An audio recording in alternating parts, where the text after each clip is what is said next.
cetak. Jadi apa yang harus dilakukan? Silakan dicatat, silakan ditanya spesifik mungkin kepada profesor. Baik hadirin yang dimuliakan oleh Allah Subhanahu wa taala. Perlu kita ketahui bersama bahwa kronologi atau latar belakang diadakannya seminar nasional dengan tema penguatan karakter mahasiswa melalui akademik dan organisasi era 5.0 atau 5.0 ini adalah para dosen dan pimpinan Sekolah Tinggi Agama Islam Nahdlatul Ulama Sanawa Sumbawa Besar ingin mewujudkan, mengharapkan para mahasiswa ini semangat dalam berakademik, tidak hanya juga semangat dalam berakademik, namun semangat dalam berorganisasi. Diharapkan output dari akademik ini adalah menjadi mahasiswa yang intelek, mahasiswa yang memiliki intelektual yang tinggi, yang bertakwa kepada Allah. Dan output dari organisasi ini adalah mahasiswa mampu menjadi pemimpin yang tangguh, sebagaimana firman Allah dalam firman-Nya yang mulia Al-Baqarah 30, wa idh qala rabbuka lil malaikati inni ja'ilun fil ardi khalifah. Dan terkait dengan akademik, yarfa'illahu alladhina amanu minkum walladhina utul ilma darajat. Al-Mujadalah 11. Hadirin yang dimuliakan oleh Allah. Sehingga apa hasil dari output ini adalah dari akademik dan organisasi ini, mahasiswa mampu menjadi sarjana terbaik, sarjana yang mantap, yang bermanfaat untuk umat. Sebagaimana sabda Rasulullah, khairun nas anfa'uhum linnas. Yang terakhir, demikian Prof untuk pembukaannya. Sehingga bagaimana sebetulnya Prof cara membangun semangat berakademik dan semangat berorganisasi, dan bagaimana cara menyeimbangkan atau membangun balance antara akademik dan organisasi di kampus era 5.0. Sebelum dimulai, izinkan saya membacakan kurikulum vitae beliau. Nama lengkap Profesor Dr. Tuan Guru Haji Fahrul Razi Dahlan, KIH SSMA. Beliau adalah guru besar Fakultas Dakwah dan Ilmu Komunikasi Universitas Islam Negeri Mataram. Dan banyak sekali organisasi maupun pendidikan yang luar biasa dari beliau. Perlu kita ketahui bersama bahwa yang namanya profesor itu merupakan jabatan fungsional tertinggi dari akademik, jabatan fungsional tertinggi dari seorang dosen. Maka dari itu banyak sekali hal-hal yang tidak bisa saya sebagai moderator sebutkan. Beliau pernah banyak sekali prestasi yang beliau telah torehkan, yakni diantaranya beliau menjadi alumni terbaik Ma'had Darul Quran wal Hadith Al-Majidiyah Asy-Syafi'iyah Nahdlatul Watan. Kemudian beliau juga menjadi sarjana terbaik 1 Fakultas Sastra Arab Universitas Nahdlatul Watan Mataram. Serta organisasi yang tidak bisa saya sebutkan, bisa jadi sampai subuh besok. Dan sekarang tentunya beliau yang beliau jabat sekarang adalah menjadi guru besar ilmu dakwah dan komunikasi serta direktur Pascasarjana UIN Mataram dan sekretaris jenderal pengurus besar Nahdlatul Watan. Demikian kurikulum vitae dari beliau. Selanjutnya adalah penyampaian materi terkait dengan penguatan karakter mahasiswa melalui akademik dan organisasi era 5.0. Waktu dan tempat kami silahkan.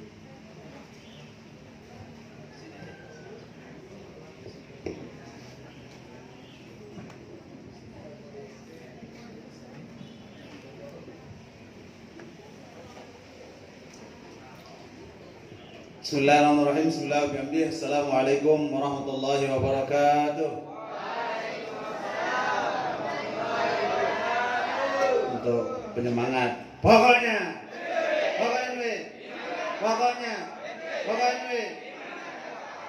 itu penyemangat dari Maulana Syekh pada kita sekalian, biar tidak ngantuk.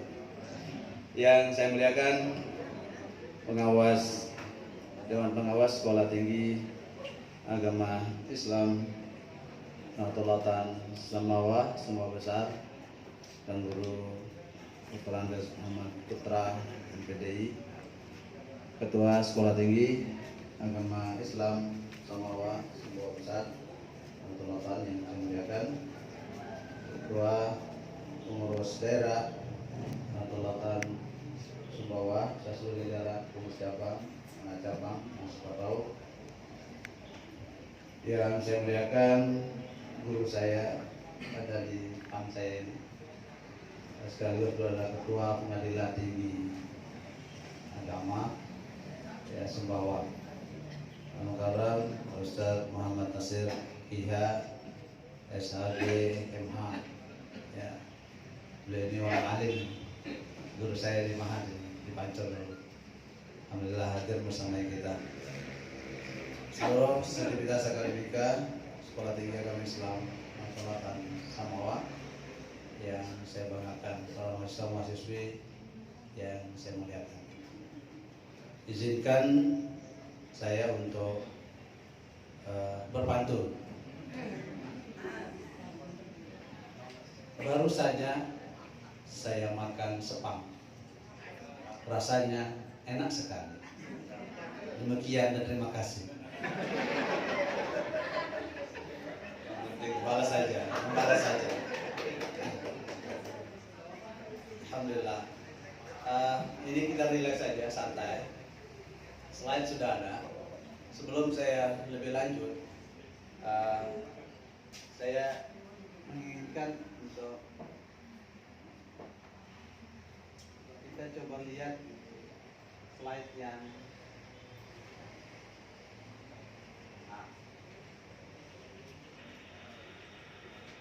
coba kita lihat yang ini. Kita mulai dari sini.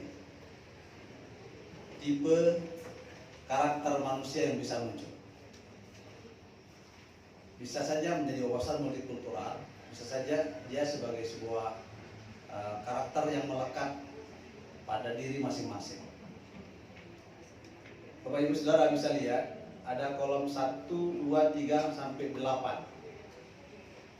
Lihat ke kiri ke kanan, kolom 2, kolom 3, kolom 4. Ada IQ, EQ, SQ.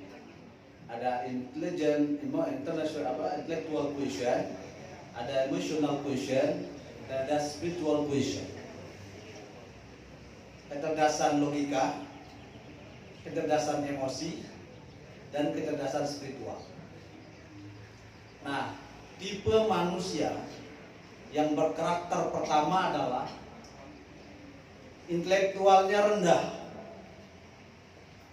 emosionalnya rendah, spiritualnya rendah.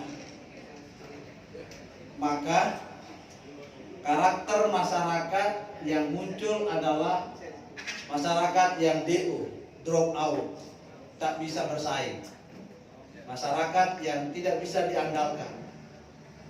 Jika mahasiswa berkarakter ya intelektualnya rendah, emosionalnya rendah, spiritual quotientnya rendah, maka akan muncul manusia yang tak punya arti apa-apa, manusia yang tak punya manfaat sedikit pun.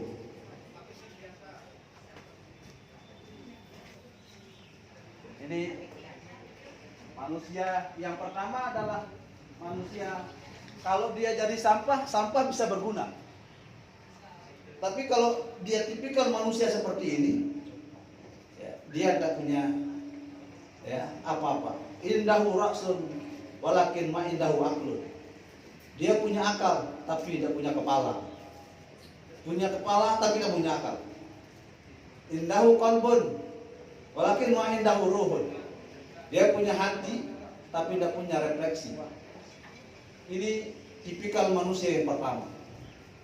Manusia yang lemah secara intelektual, lemah secara spiritual, lemah secara emosional. Tidak semua menginginkan manusia tipikal berkarakter seperti ini. Yang kedua, manusia yang bisa berkarakter intelektualnya tinggi, cerdas, pintar, emosionalnya rendah, spiritualnya rendah, maka dia berkarakter iblis. Apa kerjaannya iblis? tukang kritik aja. Jadi orang yang hanya intelektualitasnya yang saja menjadi andalannya, iman spiritualnya lemah, emosional empatinya lemah, maka dia manusia itu berkarakter tukang kritik. Gak ada benernya ketua TAI, serba salah. Gak ada benarnya ketua daerah, serba salah. Tidak ada benarnya pokok 1, pokok 2, pokok 3. Ya. Kenapa? Karena dia kerjaannya tukang kritik. Ada mahasiswa tukang kritik? Ada? Jika kerjaannya tukang kritik saja, maka ya manusia itu tidak bisa diandalkan secara maksimal. Kenapa? Persis seperti kodok. Tahu kodok? Kodok dia nggak berani ngeritik sendiri, keroyokan merotokan dia ngeritiknya kodok itu. Apalagi musim hujan kan, woi bersaut-sautan kodok itu. Tapi coba dekati dia. Begitu kita dekati kodok itu langsung diam dan membelakangi. Dengan berkarakter seperti kodok, hanya pintar bersuara rame-rame saja. Ya, lempar batu sembunyi tai. Itu tuh. Karakter manusia yang kedua, emosionalnya rendah, empatinya rendah, ya spiritualnya rendah, tapi intelektualnya tinggi. Tipikal manusia seperti ini adalah hanya pintar mengkritik saja, tidak bisa memberikan solusi, hanya mengkritik. Yang ketiga, IQ-nya rendah, emotional quotient-nya, empati sosialnya tinggi. Emosinya tinggi, spiritual quotient-nya rendah. Tipikal manusia ini adalah baper, bawa perasaan. Ku menangis sedikit-dikit, ya emosi sedikit-dikit menangis. Pada waktu nonton film India Kucek-kucek tai antara Kajol dengan Shahrukh Khan, John itu kalau dari belakang seperti Shahrukh Khan, John yang berkapote itu. Tapi kalau dari depan Shahrukh Khan. Iya, Shahrukh Khan dan Kajol itu kalau film Kucek-kucek tai itu kan membawa emosi. Kok ya yang main TV, yang main film itu enjoy saja. Kenapa kita yang baper? Misalnya dalam film ya, Indosiar, tangisan apa itu? Tangisan istri, pelakor, suara hati istri. Ini melankolis, selalu berperasaan, maka hakim tidak boleh melankolis.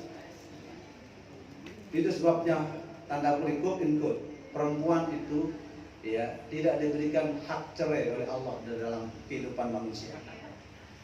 Kalau seandainya perempuan diberikan hak cerai kepada suaminya, tiap menit, tiap jam akan dicerai suaminya.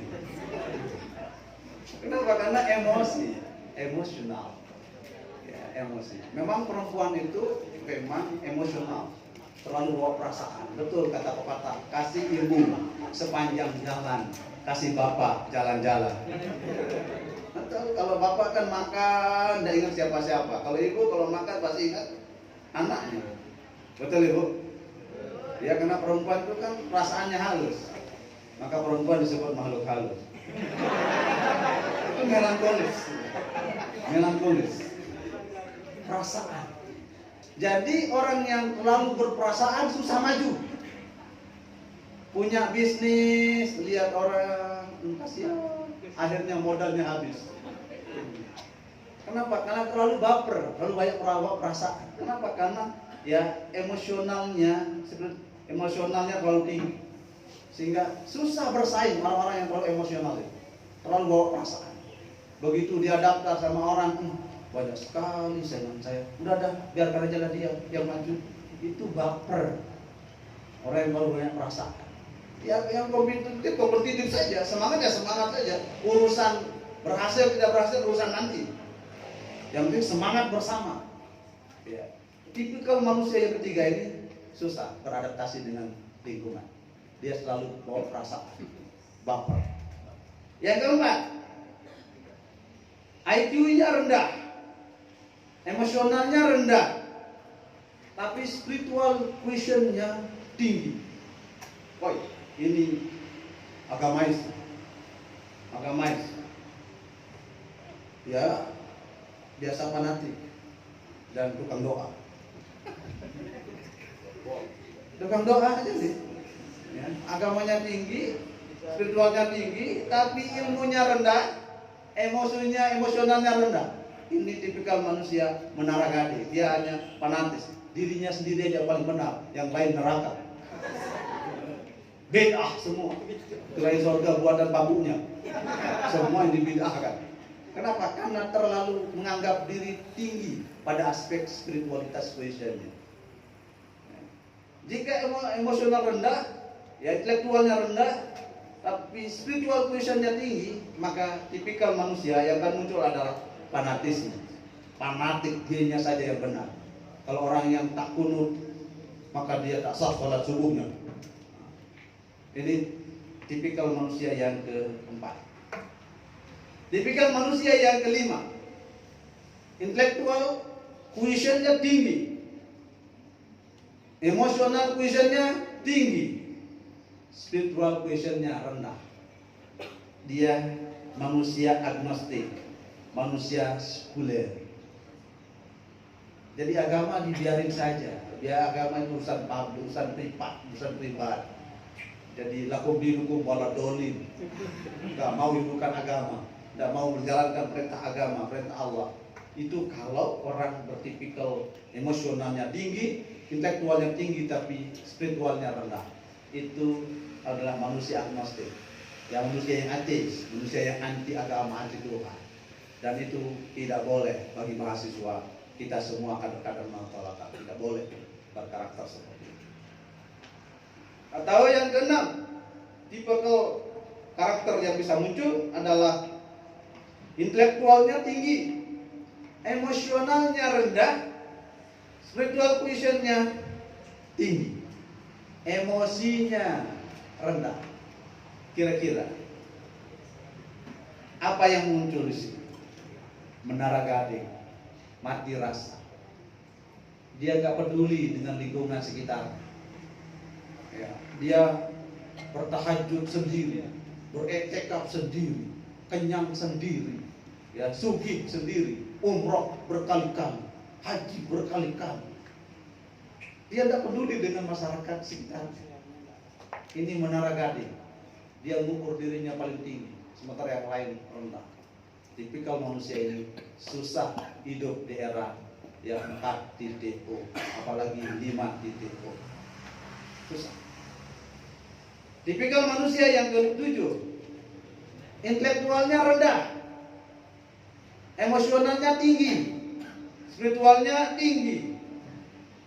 Manusia ini akan selalu minta maaf, dikit-dikit salah. S3, sedikit-sedikit salah. S3 itu satu rajin. Sedikit-sedikit salah, dikit-dikit minta maaf. Kenapa? Karena intelektualnya rendah, tidak pernah baca buku, tidak pernah baca referensi, tidak pernah berinteraksi, berdialog dengan siapa saja. Dia akhirnya selalu minder, tidak pede. Ya, selalu dia tidak merasa dirinya menjadi bagian dari komunitas orang. Kenapa? Karena hanya dia mengandalkan emosi dengan spiritual saja, tapi intelektualnya rendah. Ini yang ketiga, yang terakhir, yang ke-8, insan kamil, yaitu intelektualnya tinggi, emosional quotient-nya tinggi, spiritual quotient-nya tinggi. Inilah dia mahasiswa-mahasiswi sekolah tinggi agama Islam Nahdlatul Ulama Samawat. Lengkap secara intelektual, lengkap secara emosional, lengkap secara spiritual. Inilah yang kita ingin bangun di dalam komunitas-komunitas pendidikan. Bapak Ibu Saudara-saudara rahimakumullah. Bicara tentang karakter, nanti materinya dibagi. yang tidak ada di materi yang saya sampaikan. Bicara tentang karakter. Karakter di dalam perspektif Imam Ghazali. Karakter itu adalah tabi'ah. Tabi'ah itu adalah gariza. Gariza itu adalah nafisah. Yang pertama yang disebut dengan tabi'ah adalah naluri bakat yang memang dari sononya. Itu tabi'ah. Sifat karakter yang melekat pada diri seseorang, yang karakter itu bisa dia berubah dengan lingkungan. Itu tabiat. Maka apabila tabiat seseorang itu selalu berorientasi pada aspek positif, maka manusia itu akan berujung pada sebuah konsepsi kehidupan yang baik. Tabiat. Apabila tabiat seseorang itu atau karakter seseorang itu adalah karakter yang buruk, maka susah sekali akan terjadi perubahan pada dirinya. Itu tabiat. Eksperimennya, ya, ada seorang ulama yang membuat eksperimen, buat uji coba dengan apakah kucing bisa berubah karakternya untuk tidak makan tikus apa tidak. Ini eksperimennya. Suatu malam sang Sayyidi Hurairah ini, Sayyidul Hur, yang punya tikus, itu Sayyidul Hur namanya. Kalau yang punya ayam namanya Sayyidul Ayam. Itu yang jual ayam, yang jual manuk, jual ayam, ya, apa yang menjual ayam, Sayyidul Ayam. Membuat eksperimen, apakah kucing ini di saat tidak ada tuannya di sampingnya, apakah karakternya berubah apa tidak? Bagaimana karakter kucing? Bagaimana karakter kucing? Selalu manis manja di depan tuannya. Itu kucing. Meong-meong sepanjang waktu sambil mengelus-eluskan, ya, bulu halusnya di kaki tuannya. Itu sang kucing. Akhirnya sang pemilik kucing ini punya eksperimen. Tengah malam dia matikan lampu, gelap semuanya. Di ujung pojok kamar itu sang tuan kucing ini menyalakan secercah sinar cahaya lampu lentera. Tapi si tuan ini tetap mendampingi kucing itu supaya jangan dia, ya, lari kemana-mana. Dalam jangka 20-30 menit si tuan kucing ini meninggalkan tempat itu. Begitu beliau membelakangi kucingnya, spontan kucing itu lari mengejar tikus yang lalu lalang. Akhirnya dari situ dia berpikir, ini tabiat. Jika tabiatnya buruk, tidak ada manfaatnya sang tuan maupun, ya, pelatihan apapun. Keluarlah saya beliau, bisa kanan tibau tiba asuin pala adabun yubidu wala adi. Apabila jika tabiat karakter yang jelek, tak ada fungsinya, ya, pemberi, pengkader, pencetak, pendidik maupun didikannya. Dia kasih eksperimen pada si kucing yang tidak pernah mau tinggalkan habitnya, kebiasaannya untuk memakan tikus. Itu tabiat. Tapi ada yang bisa berubah, adalah gariza. Gariza itu adalah insting. Insting adalah sesuatu yang melekat, emosi yang melekat pada seseorang yang bisa muncul kapan saja dan di mana saja. Itu instinktif. Yang ini bisa berubah. Sehingga instinktif itu bisa menjadi gariza. Gariza itu yang bisa berubah. Maka dalam Al-Quran Allah sebut innallaha la yughayyiru ma biqaumin hatta yughayyiru ma bi anfusihim. Perubahan, transformasi, ya, progresivitas itu akan berubah sesuai dengan situasi dan kondisi, dan ada pada inherent diri manusia itu yang ingin berubah. Mahasiswa-mahasiswi sekolah tinggi Agama Islam rata-rata samawa sebuah besar. Meskipun Anda kuliah di tempat ini, ya, di kuliah di kampus yang megah, tahu megah, mepet gawat, megah ini, gawat semua itu, ya, megah. Tapi jangan berkecil hati. Saya ingat pesannya Ustaz Nasir dulu waktu mengajar kita secara dahlan. Hai suma tastaqim tarbah. Dimanapun engkau istiqomah, continue belajar, tarbah, pasti Anda beruntung. Hai suma tastaqim yuqaddir laqallahu najahan walau bi ghabiril asman. Dimanapun kita istiqomah, continue, rajin belajar, Allah pasti meletakkan sebuah statement kesuksesan meskipun Anda kuliah walaupun di tengah hutan belantara sekalipun. Itu ungkapan ulama dalam kitab Mukhtasar Jildan Syarah Dahlan. Ya, itu Syarah Dahlan yang ngomong Pak Rozi Dahlan. Itu maknanya bahwa kita berada pada 4.0 atau 5.0. Ini makhluk apa namanya? 4.0, 5.0. 4.0 adalah era industri, sedangkan 5.0 adalah era society, era masyarakat yang sudah melek digital. Hanya dua pilihannya, kita hidup di era digital atau kita ditinggal. Kalau kita tidak mau berinteraksi dengan dunia digital, maka kita ditinggal. Hanya dua opsi, digital atau ditinggal. Jadi mahasiswa sekarang nggak boleh ditinggal, harus ada pada konsepsi-konsepsi digital. Itu makanya tantangan Allah dalam Al-Quran kepada kita sekalian adalah ya ma'syaral jinni wal ins in istata'tum an tanfudhu min aqtaris samawati wal ardh. Itu petala langit, petala bumi. Apa maksudnya? Tantangan Allah itu adalah media, teknologi. Artinya sekarang unbounded system, unbounded world. Sekarang kita berada pada dunia yang tak ada tapal batasnya. Itu adalah min aqtaris samawati wal ardh. Itu yang disebut dengan konsep meeting, Zoom meeting, online, offline. Alimul ghaibi wasyahadah. Itu dunia hadir dan dunia gaib.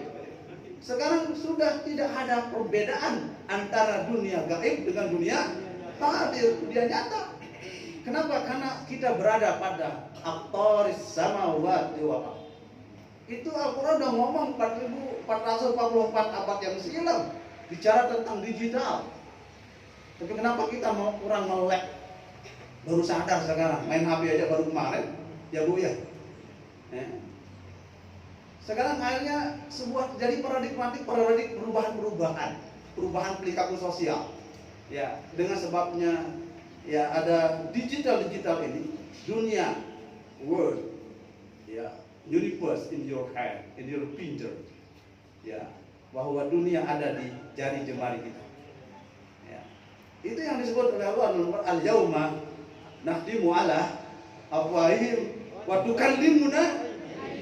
Apa jawab kalimuna aidihim? Jari jemari yang bicara. Wa tukallimuna aidihim. Tangan-tangan mereka bisa bicara. Mulutnya diam berjam-jam, tapi tangannya asik masuk, Pak. Asik masuk. Tidak peduli siapa kiri kanan Anda.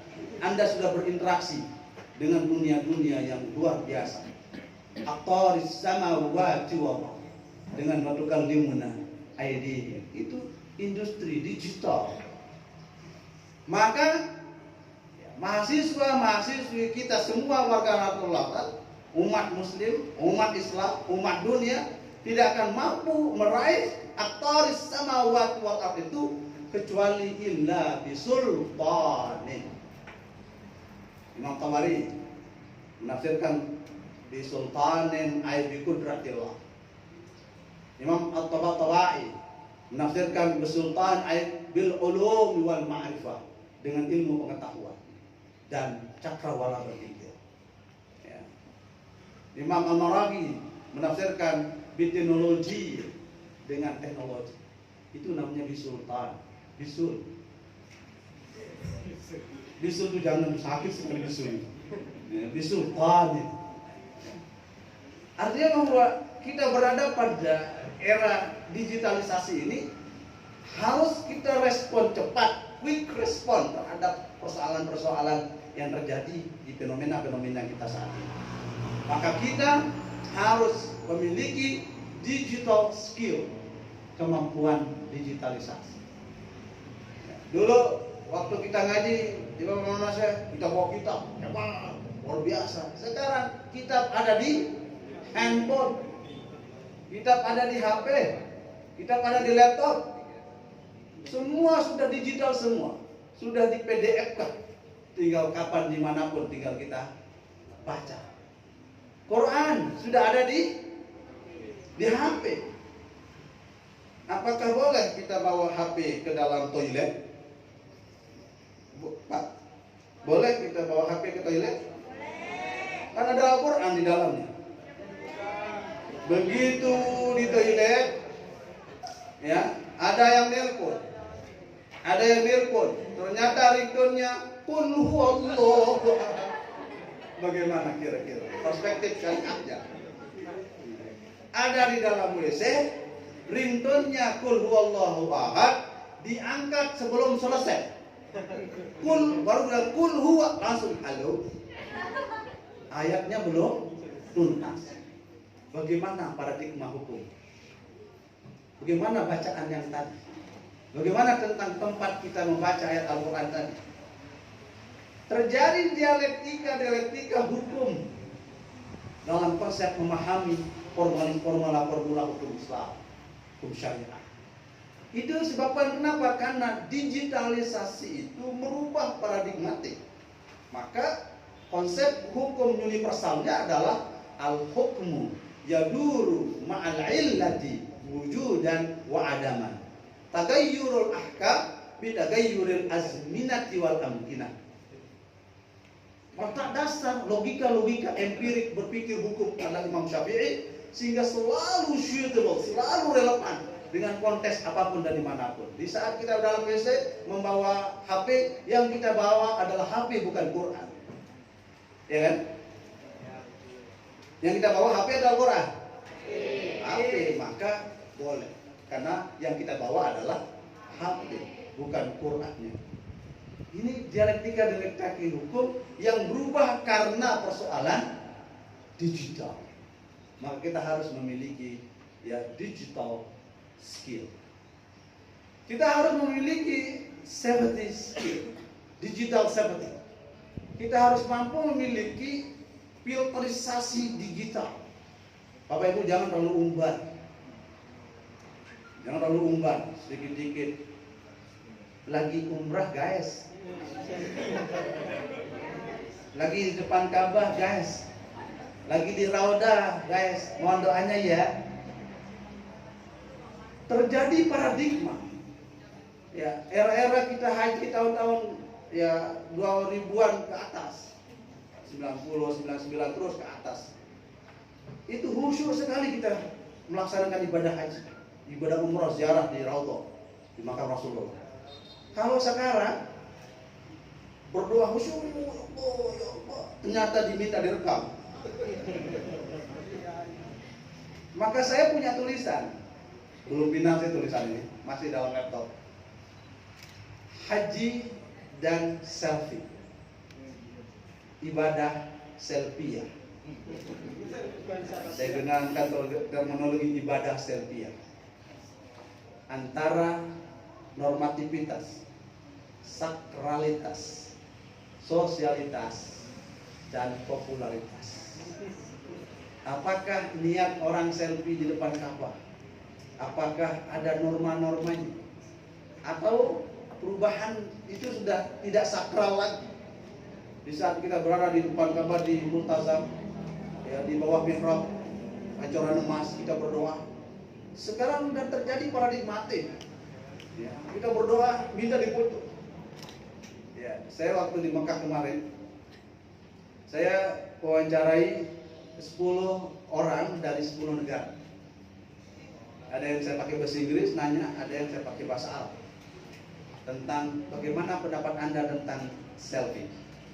Selfie di tempat-tempat yang sakral. Beragam jawaban mereka.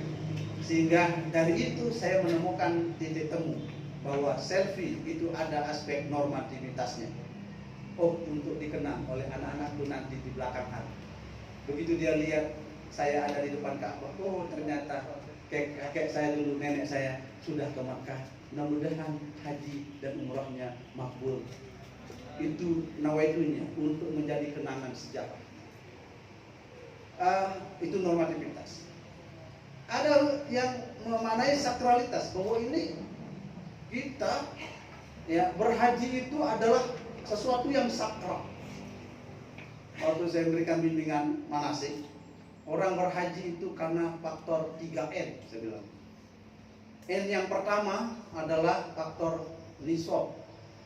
Banyak orang punya harta, tapi kadang tak bisa berhaji. Faktor N yang pertama nisab. Punya tambang, haji, tapi era sekarang susah. Nisab. Yang kedua adalah faktor nasab. Dia anak pejabat, dia adalah anggota itu dan ini. Tapi kalau memang itu bukan prerogatif Allah, dia nggak berangkat. N yang ketiga, yang menyebabkan dia berangkat adalah faktor nasib. Nasib. Kayak saya yang ini, ya Haji Aris yang haji anggaran gratis. Saya gratis saya. Haji kemarin ada di pemerintah, Haji Abidin atas biaya dinas. Jadi karena faktor N itu nasib ini yang menyebabkan orang bisa ya berangkat. Eman-eman, saya sudah menunggu sekian tahun, masa saya tidak punya dokumen kenangan abadi. Saya akan abadikan sebagai suatu monumen-monumen yang saya hargai. Maka dia menjadi aspek yang sakralitas. Ada juga yang aspeknya misalnya ya popularitas, ya biar dikenal orang lah, kan kita menyalahkan yang pada dewan. Nah, biar dikenang bahwa saya sudah haji. Ya. Jadi kalau saya Haji Farurus, kalau Ustaz Nasir BH Muhammad Nasir, kalau BH belum haji. Ini popularitas dan seterusnya. Nah, ini artinya bahwa Bisultanin itu artinya harus kita mampu menjadi digital seperti kita harus memiliki filterisasi terhadap digital. Jangan kita umbar ya, apalagi personal identity, identitas personal kita itu jangan diumbar di medsos. Itu bisa menjadi santapan bagi ya para bonus itu. Nah, ini yang kita maksud dengan era ya 4.0, 5.0, bahwa kita harus bisa adaptif dengan dunia sekitar. Boleh kita tinggal di hutan, boleh kita tinggal di Lunyu, boleh kita tinggal di Labangan, tapi kita berinteraksi dengan dunia global melalui aspek-aspek digital. Nah ini bahwa kita sekarang ya seperti yang saya ungkapkan tadi pagi waktu bicara tentang kemuliaan Abul Madaris wal Masajid itu, bahwa kita sudah memiliki dimensi karomah, dimensi kemuliaan. Ya kemuliaan itu kita bisa berinteraksi dengan dunia maya, tayyuz zaman, wa tayyul makan. Kita mau dialog dengan orang di Jakarta, menit ini juga bisa. Mau kita bicara dengan orang yang ada di luar negeri, detik ini juga bisa. Artinya bahwa kita bisa berinteraksi dengan dunia global. Ini catatan-catatan penting untuk kita menjadi manusia yang berkarakter. Maka karakter-karakter yang baik akan menghadirkan sebuah fitrah dari tabiat, dari gharizah, nafisah, kemudian akan muncul sebuah fitrah, naluri-naluri yang selalu terus berkembang, tidak pernah berhenti untuk menerima perubahan. Itu namanya fitrah. Maka hadis Rasulullah SAW menyebarkan, menjelaskan tentang konsepsi fitrah itu, kullu mauludin yuladu alal fitrah fa abawahu yuhawwidani au yunasrani au yumajjisani. Artinya bahwa fitrah manusia itu harus bisa adaptif dengan segala situasi dan kondisi. Dia harus bisa berinteraksi dengan situasi, kondisi, toleransi, jangkauan, dan pandangan. Singkat, apa disingkatannya? Situasi, kondisi, toleransi, jangkauan, dan pandangan. Disingkat apa? Ibu paham itu. Si kontol panjang. Situasi, kondisi, toleransi, jangkauan, dan pandangan. Itu. Ya. Ini artinya bahwa ya fitrah, ya naluri-naluri adaptif kita harus efektif, harus kita kembangkan sehingga muncul manusia-manusia yang berperadaban, manusia yang menghadirkan peradaban kemanusiaan. Ini kata kunci yang memang bagi kita, ya para kader-kader pejuang, ya, pejuang kelautan, pejuang agama nusa dan bangsa harus mampu memiliki visi-visi dan misi ke depan, orientasi ujung akhir dari sebuah ujung akhir dari peradaban kemanusiaan itu adalah kita menjadi manusia yang selalu berperadaban. Maka naluri filosofis Al-Quran yang Allah gambarkan kepada kita, ya, innama masalul hayat fid dunya kama salima'in anzalnahu minas sama. Sesungguhnya perumpamaan hidup di dunia seperti laksana air. Oh, ternyata hidup itu seperti air. Apa filosofi air? Air itu mengalir. Air itu bersih. Bagi air yang bersih, tanpa kita berpikir, kita langsung minum. Kenapa? Karena dia bersih, jernih. Manusia juga seperti itu. Jika orangnya saleh, orangnya alim, orangnya tawadhu, orangnya punya akhlak mulia, berkarakter baik, tidak akan pernah ragu dengan karakter manusia seperti itu. Ibarat air yang safin tadi, air yang jernih bersih tadi. Ya, misalnya, ya, Ustaz Taufik belum minum air Namada tadi itu, berpikir nggak ada kuman di dalam? Enggak. Begitu lecok dia, langsung minum. Kenapa? Karena ada kaidah menteranya, waman syariba ma'an armada faqad awet muda. Ya, siapa yang minum air Namada maka dia awet muda. Kan itu anunya, ya, jualannya, brandingnya. Ya, tanpa pikir panjang kita minum aja. Itulah ibarat manusia. Keberterimaan orang terhadap diri orang itu seperti air. Air itu bersih. Kemudian air itu juga kotor. Tapi sekotor-kotor manusia, sekotor-kotor air, jika dia mengalir dari hulu ke hilir, maka ujung akhirnya dia akan bersih. Sejahat-jahat manusia, sekotor-kotor manusia, seandainya sekiranya dia taubat kepada Allah SWT, maka ujung akhirnya dia menjadi manusia yang suci bersih. Walau seandainya dosa Anda menjulang tinggi ke langit, apa ada hadisnya saya dia kalau lupa nggak ingat. Jadi walau anak-anak sama gitu kan, seandainya dosa Anda menjulang ke langit, summa astaghfartani wa raja'tani la ghafartu lak. Sekali dosa menjulang ke langit, saking tinggi besar banyaknya dosa, tapi engkau selalu optimis mendapatkan pengampunanku. Jika kamu istighfar dan minta ampun, la ghafartu lak, aku akan ampuni dosa-dosa. Itu karakter manusia. Dari karakter yang negatif berubah menjadi karakter yang positif. Dari manusia yang asin menjadi manusia yang tabin, orang yang taat taubat kepada Allah SWT. Ujung akhirnya dia menjadi manusia yang baik. Ibarat air tadi. Air itu yamshi wa yajri. Air itu di mana dia mengalir selalu memberikan kesejukan. Itulah manusia yang paling baik. Di mana dia berpijak selalu memberikan warna kebaikan pada siapapun dan dimanapun. Filosofis air. Tapi air juga bisa, air itu ya membahayakan apabila manusia tidak memahami karakternya dirinya sendiri. maka air itu ada takarannya. Jangan paksakan masukkan air dua kulah di dalam gelas narmada yang kecil, tidak bisa. Sesuai dengan takarannya. Oh, ibarat air itu bukan rezeki, air itu seperti rizki. Rizki kita sudah ada takarannya. Takarannya menjadi ketua pengadilan tinggi beda dengan ketua sekolah tinggi agama Islam Nahdlatul Ulama. Apalagi menjadi ketua pengurus daerah Nahdlatul Ulama, mapi Honda dari Allah saja.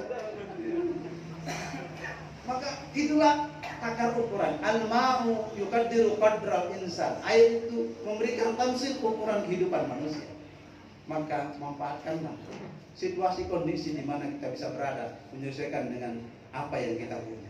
Syukuri apa yang ada. Hidup adalah anugerah. Tetap jalani hidup ini, melakukan yang terbaik. Tuhan pastikan menunjukkan kebesaran dan kuasa-Nya bagi hamba-Nya yang sabar, tidak kenal putus asa. Jangan menyerah, jangan menyerah, jangan menyerah. Kata Dik Masih. Itu ukuran. Kalau airnya besar, bisa jadi air itu tertampung, kemudian tidak bisa kita tahan air yang besar itu menjadi banjir. Itulah juga rezeki. Apabila kita tidak mampu memfilterisasi, menjaga, bisa jadi rezeki itu menjadi malapetaka. Banyak orang kaya jeblos penjara. Kenapa? Karena airnya tidak mampu dia tampung dengan baik. Inilah pemahaman kita tentang konsep karakter manusia yang semuanya ada dalam konsepsi fitrah. Kita semua adalah fitrah, memiliki kefitrahan kesucian, sehingga terakhir makna fitrah itu adalah at-tamalluk bid-din. Kita memiliki semangat beragama. Kalau orang sudah memiliki semangat beragama, suka, duka itu biasa. Tidak akan pernah merasa berat dengan beban apapun. Kenapa? Karena dia sudah fitrahnya adalah tamalluk bid-din. Dia sudah enjoy menikmati nikmat beragama, nikmat berallah, nikmat beribadah kepada Allah Subhanahu wa taala. Itulah dia karakter mahasiswa Sekolah Tinggi Agama Islam Nahdlatul Ulama Samawa Sumbawa Besar. Saya kira itu catatan yang penting dalam kesempatan ini. Terima kasih. Assalamualaikum warahmatullahi wabarakatuh.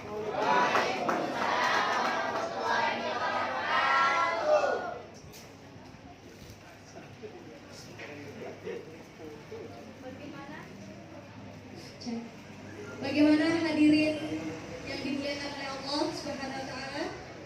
Bagaimana pemaparan beliau tadi? Sungguh luar biasa.